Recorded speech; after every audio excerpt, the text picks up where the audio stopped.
Estimados estudiantes, bienvenidos nuevamente. Vamos a dar inicio entonces a esta videoclase correspondiente a la unidad 2 de la asignatura Psicología del Aprendizaje, la cual va a versar sobre el procesamiento de la información.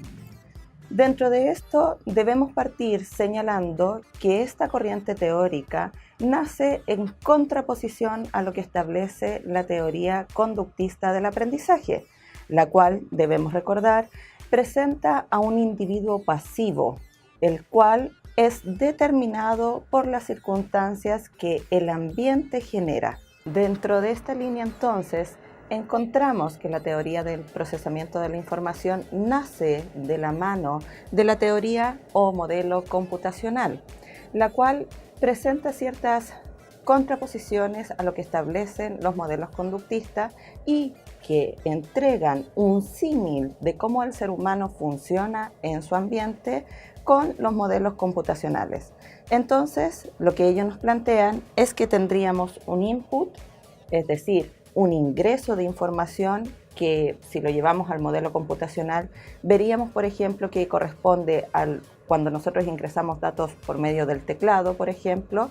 Luego, esa información que yo ingresé debo procesarla y que para el modelo computacional claramente tiene que ver con el hardware y el software, y finalmente entregar una salida, es decir, cómo yo le informo al ambiente que estoy generando este procesamiento, que en el modelo computacional sería lo que nosotros visualizaríamos, por ejemplo, en la pantalla, o si queremos hacer una impresión. Lo interesante de este símil que se establece entre el modelo computacional y el funcionamiento del ser humano es que no tan solamente nosotros contaríamos con los procesos de ingreso de información, de procesamiento de la misma y de su retorno al ambiente o de su salida, sino que además nosotros realizaríamos un proceso de retroalimentación.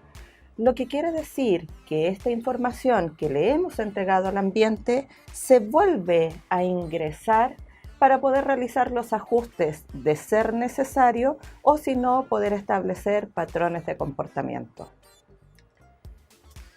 Dentro de este modelo y vinculado además a otros autores de la psicología del aprendizaje, encontramos que los procesos psicológicos se aunan para generar aprendizaje y por lo mismo entonces tendríamos ciertas etapas que debemos cursar para conseguir nuestra meta o nuestro objetivo de aprender. La primera de ellas habla acerca de cómo nosotros aprendemos la información y la adquirimos, y esto sería principalmente por medio de los procesos de sensación y de percepción que hacen el ingreso de la información al sistema y que claramente van a quedar alojados en nuestra memoria de tipo sensorial. Si nosotros repetimos esta información y le damos mayor énfasis, logramos que se pase a la memoria operativa. Si claramente nuestros niveles atencionales no hacen mayor énfasis a lo que está ingresando, lo vamos a olvidar o esta huella va a ir en decaimiento. Cuando el contenido pasa a la memoria operativa, estamos diciendo que se empieza a elaborar el contenido.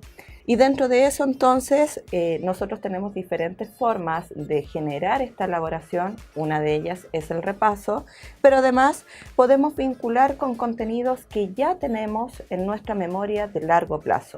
Cuando nosotros logramos esa vinculación de los contenidos, claramente podemos traspasar lo que estaba alojado aquí en nuestra memoria operativa a nuestra memoria de largo plazo.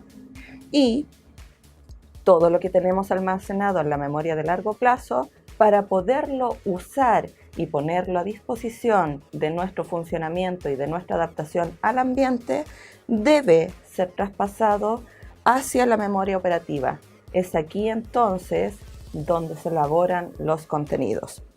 Esta segunda etapa, que es muy importante, se llama de almacenamiento. Y por otra parte, cuando yo extraigo los contenidos alojados en la memoria de largo plazo para poderlos vincular a aquellos contenidos que yo alojé en mi memoria operativa, se llama de recuperación. Todo esto es importante para poder determinar qué factores cognitivos o qué procesos cognitivos se pueden asociar a esta teoría del procesamiento de la información. Ya hemos visualizado algunos, como por ejemplo el proceso sensoroperceptivo, en donde claramente cierta estimulación del ambiente va a ingresar a nuestro sistema por medio de la estimulación de nuestros sentidos. Y esta información va a ser ingresada en términos eléctricos o químicos y va a ser interpretada por medio de la percepción. Cuando yo logro tener esta interpretación de lo que está pasando en mi ambiente, logro generar una imagen, una representación, la cual claramente nos permite también ir repasando. Y cuando nosotros logramos eso, nos podemos generar un concepto o una idea. Aquí ya estamos hablando del orden de proceso cognitivo superior, que es el pensamiento, y que además nos permite establecer un juicio y un razonamiento en torno a lo que nosotros estamos vivenciando. Y finalmente, todas estas vivencias, todo lo que yo construí, lo que me va a permitir es realizar inferencias para poderme enfrentar a lo que yo estoy viviendo con mi entorno. Todo lo anterior es tomado también por un autor en particular, que es Jean Piaget, el cual genera una teoría acerca de cómo aprenden los seres humanos y que finaliza con una teoría que habla acerca del desarrollo de los procesos o el desarrollo de la inteligencia. Para hablar más acerca de él, les voy a comentar que para Piaget es importante cómo nosotros organizamos nuestros aprendizajes. Y cuando nosotros nos referimos al término organización, estamos hablando de qué estructura mental va a alojar los contenidos que van a ir ingresando a nuestros sistemas. Entonces, esta organización habla acerca de los esquemas mentales, los cuales se van nutriendo o se van transformando por medio de los procesos de asimilación, de acomodación y de equilibrio. Cuando nosotros nos referimos a la asimilación, lo que queremos hacer notar es que la información nueva que está en nuestro entorno se ingresa a esta estructura cognitiva, pero no genera ningún cambio en ella, sino que más bien la nutre. Es decir, viene a ampliarla, la dota de ciertas características. Ahora bien, sucede a veces que la información nueva al ingresar a nuestros sistemas y enfrentarse a esta estructura cognitiva no encuentra ningún anclaje o la estructura cognitiva no es lo suficientemente rica para poderla contener.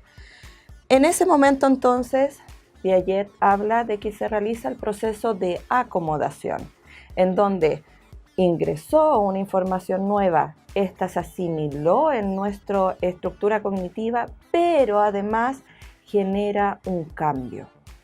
Y ese cambio entonces se llama acomodación.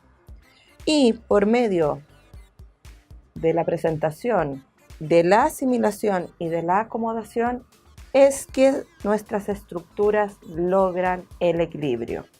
Y cuando nosotros logramos el equilibrio, estamos diciendo que podemos adaptarnos al entorno. Esta característica de adaptación que entrega este autor nos llama a ver que la inteligencia es un proceso adaptativo. Entonces, no estaríamos hablando de una evaluación de la inteligencia propiamente tal, sino de aquellas funciones que el sujeto realiza para poder realizar una adaptación en su medio.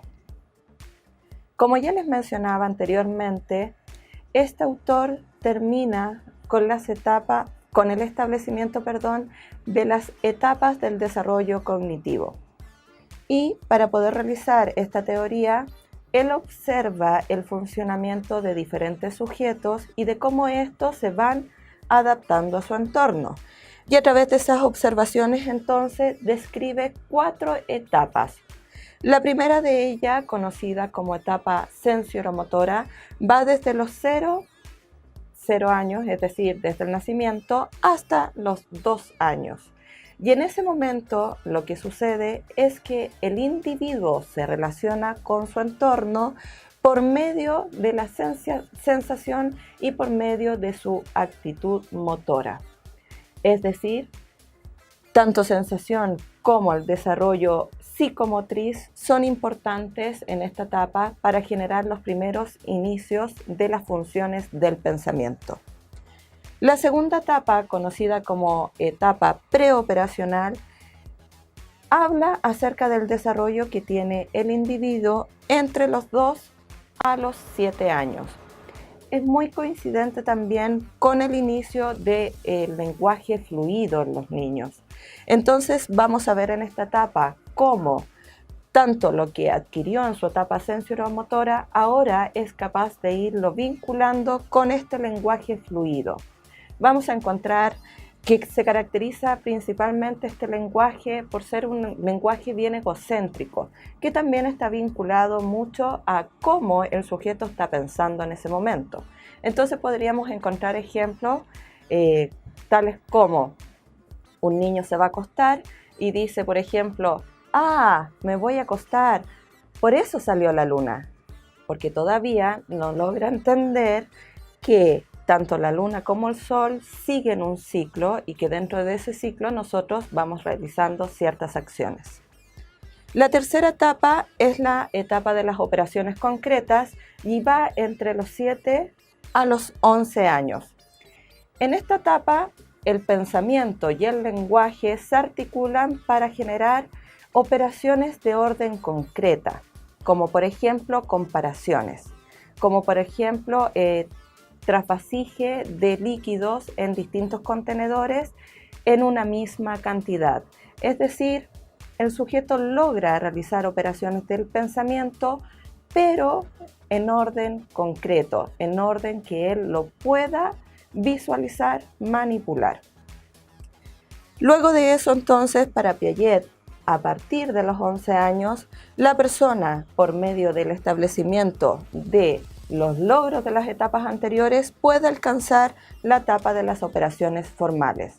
Y cuando ya estamos hablando de las operaciones formales, estamos hablando del establecimiento de una línea de raciocinio que nos permite establecer deducciones, inducciones, planteamientos de hipótesis, confrontaciones de la misma. Claramente, si nosotros pensamos en el año en que se fue desarrollando esta teoría, que está aproximadamente entre los años de la década del 50, de 1950, entonces podríamos ver que Piaget llega hasta los 11 años porque claramente en esta etapa de la historia la sobrevivencia humana no tenía mayores expectativas, pero en la actualidad podemos encontrar algunos autores que son post-piagetanos que hablan de una nueva etapa que sería la etapa del pensamiento postformal. Vamos a revisar también, como les había enunciado al principio de esta clase, que vamos a revisar cómo Ausubel plantea que se genera el aprendizaje significativo. Entonces debemos partir enunciando que Ausubel es un psicólogo que habla acerca de cómo se adquieren cuerpos organizados en los conocimientos. Para Ausubel es importante poder rescatar los conocimientos previos que tiene la persona para poderlos poner a disposición del nuevo aprendizaje que va a realizar. Claramente es importante para este autor estar motivado en el aprendizaje. Y cuando nosotros activamos un conocimiento previo, también estamos vinculando con sus motivaciones, con sus necesidades. Y de esta manera lo que vamos a generar es que él logre establecer un vínculo entre este aprendizaje previo y el aprendizaje nuevo que va a adquirir. Y cuando se establece este vínculo, entonces hablamos de un aprendizaje significativo. Como ya les mencionaba entonces, este sujeto tiene ciertos conocimientos previos que claramente al despertarlo establecen una predisposición hacia el aprendizaje y que activan los procesos motivacionales.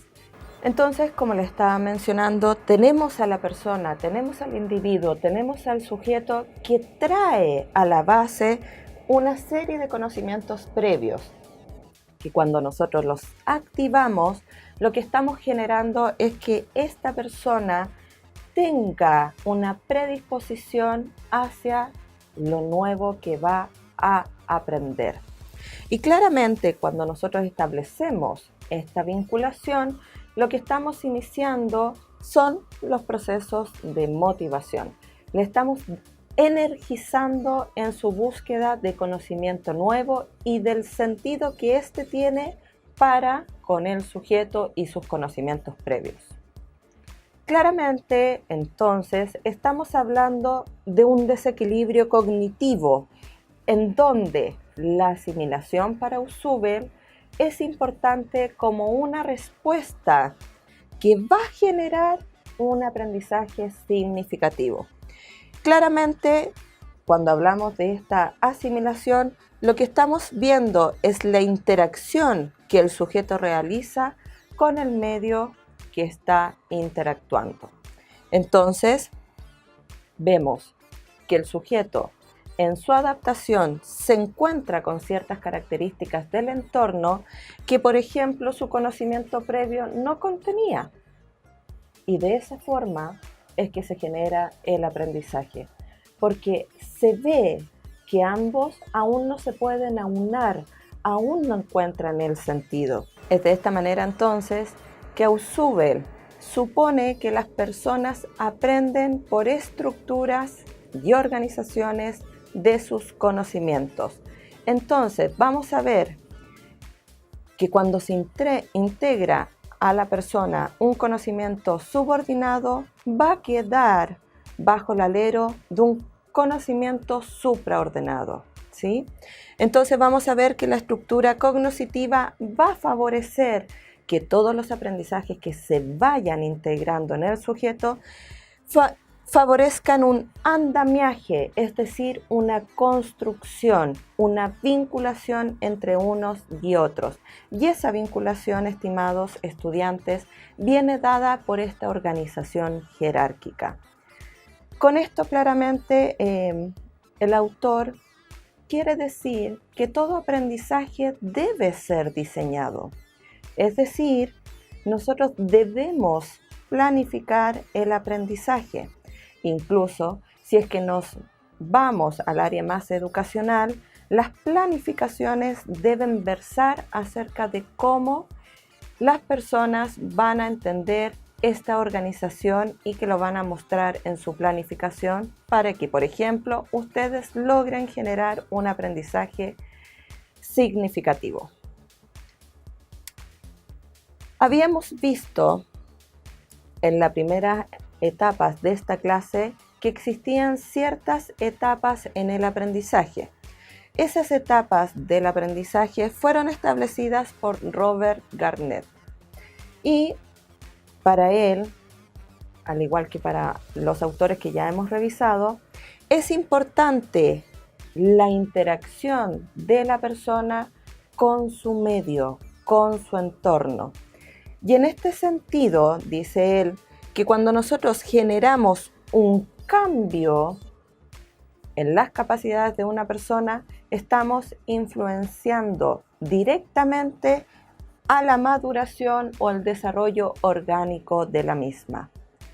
De esa manera entonces se establecería una relación significativa entre los eventos del aprendizaje y los eventos dados en una situación de orden instruccional. Para Garnett existen ciertas capacidades de aprendizaje que se pueden establecer luego de que la persona ha generado esta interacción con su entorno.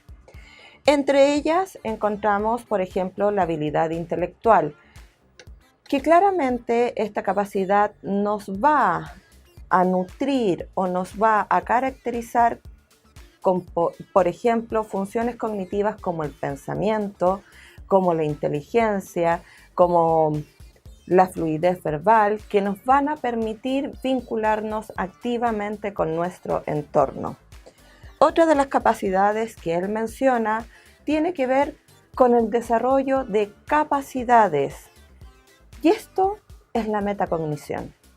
Es el ver cómo en mi habilidad intelectual, en mis procesos cognitivos, yo me pregunto cómo aprendo, cómo mejoro mis procesos para generar un mejor y mayor aprendizaje. Por otra parte, dentro de sus capacidades encontramos también la información verbal, que es la que nos permite, por una parte, interactuar con el entorno, comunicarnos, establecer lo que yo estoy pensando, establecer o comunicar lo que yo estoy sintiendo y además expresarlos. Y encontramos las habilidades motoras que hablan acerca de cómo el sujeto es capaz de interactuar con su entorno por medio del desarrollo de habilidades psicomotrices. Entonces, desde esta postura tenemos habilidades motrices que son gruesas, ¿verdad? Como por ejemplo el caminar, el desplazarse sin chocar con las cosas, pero además tenemos el desarrollo de habilidades motrices que son de orden mucho más fina, como por ejemplo el manejo de un lápiz frente a la escritura. Y también importante para este autor, tiene que ver con el desarrollo de las capacidades de las actitudes, porque claramente las actitudes nos permiten tener una mejor motivación y por ende un mejor vínculo con lo que yo voy a aprender. De esta manera entonces, entre lo que el sujeto posee en su interacción con el entorno, vamos a ver que la motivación logra anclar, logra vincular y de esa manera, cuando se genera el aprendizaje, estaríamos influenciando en los procesos de maduración y de desarrollo orgánico de la persona. Con lo anterior entonces, hemos terminado esta videoclase.